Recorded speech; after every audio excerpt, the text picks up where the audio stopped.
Hello students. आज की class में मैं प्रैक्टिस असाइनमेंट 1 के कुछ क्वेश्चन डिस्कस कर रहा हूँ मैं।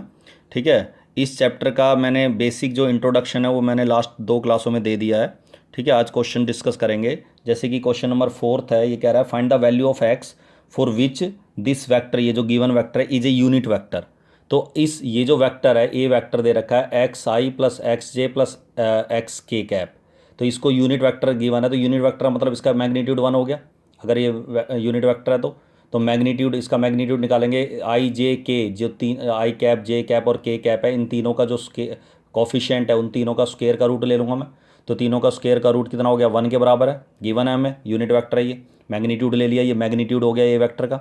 मैग्नीट्यूड ऐसे निकालते हैं। उसके बाद आ जाएगा जी 3x² is equal to 1, squaring both side, तो 3x² equal to 1, x² equal to 1/3 और x की वैल्यू आ जाएगी ±1/√3। ठीक है, तो ये आपका आंसर आ गया। क्लियर है यहाँ तक। नेक्स्ट क्वेश्चन देखो, क्वेश्चन नंबर 6 है। ये कह रहा है फाइंड ए वेक्टर, एक वेक्टर फाइंड करो in the direction of this. ये गिवन वेक्टर है हमारे पास, ये इसको मैंने ए वेक्टर लेट कर लिया। तो कह रहा है कि इसकी डायरेक्शन में एक वेक्टर फाइंड करो जिसका मैग्नीट्यूड 8 यूनिट होगा। तो कभी भी एक ऐसा वेक्टर फाइंड करना पड़े जिसका मुझे मैग्नीट्यूड चेंज करना हो, तो उस सिचुएशन में हमें पहले इस गिवन वेक्टर को यूनिट वेक्टर में बदलना होगा। तो इस ए वेक्टर को इसी के मैग्नीट्यूड से डिवाइड कर दो। ए वेक्टर को ए के मैग्नीट्यूड से डिवाइड करोगे तो ये वेक्टर लिख दिया जी ए वेक्टर। इसका मैग्नीट्यूड हो जाएगा 5 का स्क्वायर -1 का स्क्वायर 2 का स्क्वायर।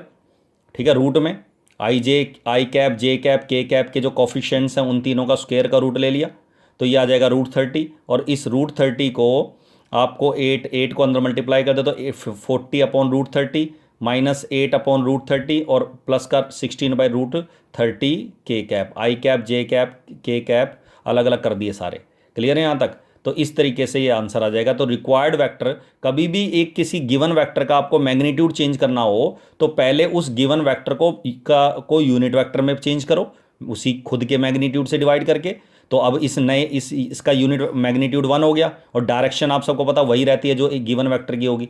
और उसका मैग्नीट्यूड 8 टाइम्स लेना है तो 8 से मल्टीप्लाई कर दो। 8 से मल्टीप्लाई करके जो वेक्टर आ जाएगा आपका आंसर आ जाएगा। ठीक है, अब देखो जरा, एक ट्रायंगल दे रखी है मान लो ABC। अब आप सबको पता है ABC जो है वो ट्रायंगल के वर्टिसेस को शो करते हैं। ए क्या है, वर्टेक्स हो गया, बी वर्टेक्स है, सी वर्टेक्स है। तो अगर मैं कहूँ किसी इस ट्रायंगल की साइड्स को रिप्रेजेंट करने वाले वेक्टर फाइंड करो, तो आप सबको पता है इसकी साइड होगी AB, BC CA या AC। तो AB अगर मुझे इसको वेक्टर में अगर रिप्रेजेंट करना हो, AB वेक्टर फाइंड करना हो, तो मैं निकालूंगा जी OB माइनस OA। ये मैं बता चुका हूं, टर्मिनल पॉइंट, B टर्मिनल है, A इनिशियल है। तो टर्मिनल पॉइंट के पोजीशन वेक्टर में से इनिशियल पॉइंट का पोजीशन वेक्टर माइनस करते हैं। इसी तरह BC वेक्टर, BC साइड निकालनी हो मुझे ट्रायंगल की, तो OC माइनस OB। इसी तरह CA है तो OA माइनस OC करूंगा, टर्मिनल इसमें A लिया है मैंने। और अगर AC निकालता तो फिर OC माइनस OA करता। तो ये ट्रायंगल से रिलेटेड है। अब ये क्वेश्चन नंबर 8 में यही कह रहा है कि अगर ये ABC, ये जो ये तीनों ट्रायंगल के वर्टिसेस हैं, अगर ABC are the vertices of a triangle, find the length of sides of the triangle ABC using vector. Vector का यूज करके हमें ट्रायंगल की साइड जो है उनकी लेंथ फाइंड करनी है, ट्रायंगल की जो साइड्स हैं उनकी लेंथ फाइंड करनी है यूजिंग वेक्टर। तो भैया पहले तो इन ये जो आपको IJK में दे रखे पॉइंट्स, इनको पॉइंट्स को IJK में बदल लो। तो इसको हम लिखेंगे पोजीशन वेक्टर में OA vector, OB vector, OC vector.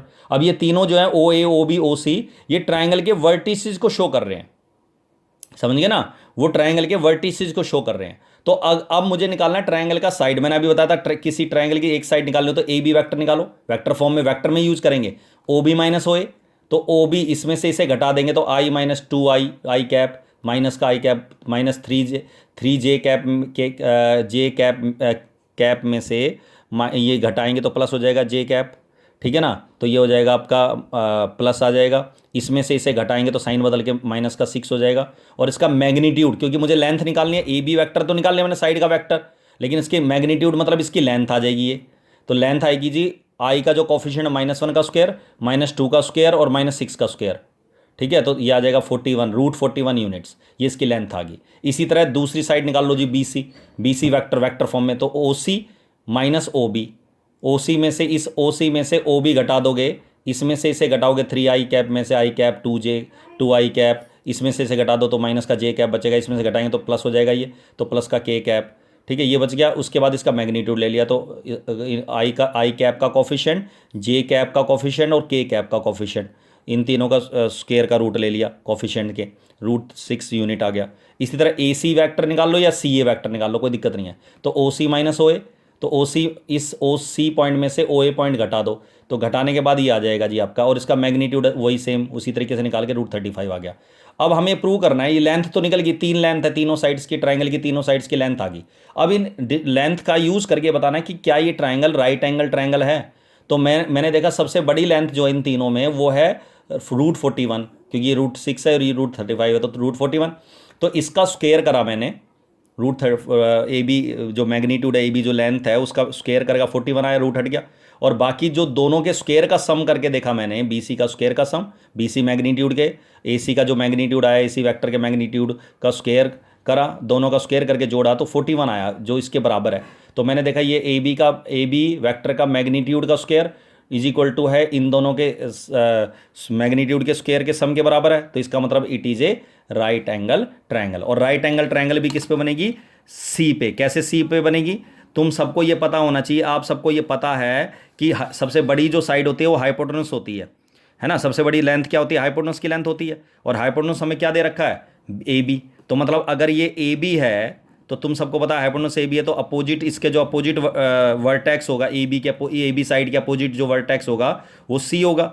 तो इसका मतलब राइट एंगल, मतलब ये जो सी एंगल है वो 90 डिग्री का होगा, कन्फर्म है, अपोजिट जो होगा। क्लियर है यहाँ तक? इसी तरह अगर मुझे कोई सेक्शन फॉर्मूला लगाना है, ठीक है, अब इसमें क्वेश्चन नंबर 10 है जी, ये कह रहा है find the position vector of a point R, जो आर, ये वाला आर एक्सटर्नली वाला, ये वाला जो आर है ये एक्सटर्नल वाला आर है, और ये वाला जो आर है वो इंटरनल वाला आर है। तो ये कह रहा है find the coordinates of a point R which divide the line joining P and Q. P Q, ये पी पॉइंट है हमारा और ये क्यू पॉइंट है, तो इसको ज्वाइन करके पी क्यू जो लाइन सेगमेंट है इसको ज्वाइन करके जो डिवाइड करेगा, आर जो पॉइंट है इसको डिवाइड करेगा, ठीक है, एक्सटर्नली इन द रेशो 1:2। अब जो आर जो है डिवाइड कर रहा है पी क्यू को in the ratio of 1:2 externally. तो आप सबको पता है अगर ये एक्सटर्नली डिवाइड कर रहा है 1:2 में, तो ये पहले वाली जो रेशो वो छोटी है, 1 और 2 बड़ा है। इसका मतलब जो पी, जो आर पॉइंट होगा वो पी की तरफ एक्सटेंड करके जो एक्सटर्नली होगा यहाँ होगा, और उतनी ही लेंथ होगी जितनी पी क्यू लेंथ है, उतनी ही पी आर लेंथ होगी। क्यों? क्योंकि पी आर से पी की दूरी और आर से क्यू की दूरी की जो रेशियो वो डबल है, 1:2 में है। मतलब अगर ये 1 है तो ये डबल होनी चाहिए, तो डबल तभी होगी जब ये और ये बराबर होगा। तो ये 1:2 एक्सटर्नली ये हो गया। अगर इंटरनल की बात करता तो इंटरनली में 1 पार्ट ये होता, पी से आर की दूरी ये 1 है और यहाँ से यहाँ तक की दूरी डबल हो जाएगी, तो ये फिर इंटरनली ये आर ऐसे होता, अंदर होता। लेकिन इंटरनल की बात नहीं कर रहा, एक्सटर्नल की बात कर रहा है। तो फॉर्मूला लगाएंगे, सेक्शन फॉर्मूला। अच्छा, इनके तीनों को पोजीशन वेक्टर में चेंज कर लो। हमें दे रखा है ओपी वेक्टर जो है वो है 2a vector plus B vector, O Q vector ये दे रखा है, ठीक है। आर डिवाइड इसको इस रेशो में कर रहा है। अच्छा, आई जे के में नहीं है ये, ए वेक्टर और बी वेक्टर में, तो इसी में आंसर आएगा। तो ओ आर जो ओ आर पॉइंट निकालूंगा, आर पॉइंट जो है उसका पोजीशन वेक्टर जो आएगा वो हमें जो सेक्शन फॉर्मूला लगाना है वो वेक्टर में लगाना है। तो फॉर्मूला होगा 1 × O Q vector -2 × O P vector, और नीचे दोनों को माइनस करेंगे, 1 - 2। ओ क्यू वैक्टर में दे रखा है, ओ पी वैक्टर दे रखा है, यहाँ रख देंगे।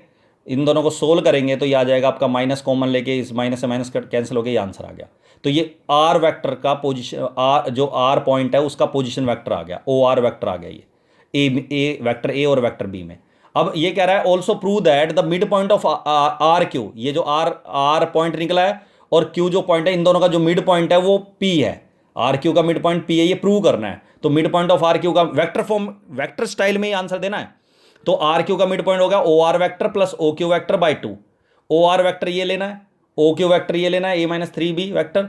इन दोनों को ऐड करोगे तो 3 + 1 4a, 5 में से 3 लेस करें 2b, 2 कॉमन लेके कैंसिल कर दिया तो ये आ गया। और ये 2a + b वेक्टर ये ओपी वेक्टर के बराबर है, तो hence P is the mid point of R Q vector. Clear है यहाँ तक? उसके बाद आता है जी क्वेश्चन नंबर 12 है, 12 तक ही करने, तो मैं प्रैक्टिस असाइनमेंट 1 के अभी क्वेश्चन कह रहा है write the value of P for which vector A and B are parallel vector. मतलब हमें गिवन है कि वेक्टर ए बी के पैरेलल है। मैंने आपको कंडीशन बता रखी है कि अगर दो वेक्टर पैरेलल हैं या कोलिनियर है, कोलिनियर दोनों की कंडीशन सेम है, तो एक वेक्टर दूसरे का लैम्डा टाइम्स होता है या प्रोपोर्शनल होता है। तो ए वेक्टर को लेट कर लो lambda times of B vector. A vector में गिवन है ये रहा 3i cap plus 2j cap plus 9k cap, और बी वेक्टर भी गिवन है ये रहा, और इसमें जो पी है इसकी वैल्यू फाइंड करनी है। लैम्डा मैंने अपने पास से लिया है। अब मैं दो अगर ऐसे दो वेक्टर इक्वल होते हैं तो वो तब होते हैं जब आई के कॉफिशिएंट दोनों साइड, जे के कॉफिशिएंट और के कॉफिशिएंट बराबर होते हैं। तो मैंने इक्वल कर दिया, आई का कॉफिशिएंट 3 है, इधर इधर है लैम्डा, तो लैम्डा की वैल्यू 3 होगी।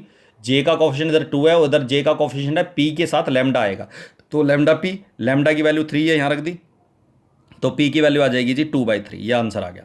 अच्छा, एक और कंडीशन होती है कि अगर दो वेक्टर पैरेलल हों तो ये भी कंडीशन होती है कि a1/a2 plus is equal to होता है b1/b2 is equal to c1/c2। मतलब ये कंडीशन भी होती है। कैसे, देखो जरा, ये मैं बता चुका हूं आपको कि अगर ए वेक्टर मान ले a1i b1j plus c1k cap है, और बी वेक्टर ये दे रखा है a2 b2 c2 वाला वेक्टर, ठीक है। अगर ये दो वेक्टर या तो प्रोपोर्शनल होंगे लैम्डा टाइम्स, अगर दोनों वेक्टर कोलिनियर है या पैरेलल है तो लैम्डा टाइम्स वाली कंडीशन लगाओ, या फिर a1/i का जो कॉफिशिएंट्स है दोनों उनकी रेशियो, जे के जो कॉफिशिएंट है उनकी रेशियो, और के जो कॉफिशिएंट उनकी रेशियो बराबर होगी। ये तीनों रेशियो इक्वल आएंगी अगर पैरेलल है कोलिनियर है तो आप ये कंडीशन लगा सकते हैं। तो इसका मतलब यहाँ हो गया जी आपका, आपने देखा आई का कॉफिशिएंट है 3, तो 3 अपॉन यहाँ आई का कॉफिशिएंट 1, लैम्डा का यूज नहीं है, फिर होगा फिर 1। इसी तरह जे का कॉफिशिएंट 2 है और इधर जे का पी है तो 2/p, इधर 9/3, तो ये तीनों इक्वल होंगी रेशो। अब मैं किन्हीं दो को पी की वैल्यू फाइंड करने, तो या तो इस पी वाली रकम के साथ इसको ले लो या इसको ले लो। तो जब इन दोनों को लूँगा तो पी इधर मल्टीप्लाई होगा, 3 डिवाइड में जाएगा, तो 2/3 पी की वैल्यू आ गई। तो इस तरीके से भी कर सकते हो आप और ऐसे भी कर सकते हो। अगर पैरेलल है दो वेक्टर या कोलिनियर है तो यही कंडीशन लगानी है, लैम्डा टाइम्स या ratio a1/a2 plus is equal to b1/b2 is equal to c1/c2। ठीक है, a1 b1 c1 क्या होंगे, पहले वाले वेक्टर के आई कैप जे कैप और के कैप के कॉफिशिएंट्स, और a2 b2 c2 क्या होंगे, दूसरा जो वेक्टर होगा उसके उनके आई कैप जे कैप और के कैप के कॉफिशिएंट्स। क्लियर है यहाँ तक। तो इस तरीके से ये आपके क्वेश्चंस करने हैं। तो प्रैक्टिस असाइनमेंट 1 के आप 12 क्वेश्चन 1 से 12 तक आपको क्वेश्चंस करने हैं। ठीक है, दैट्स ऑल।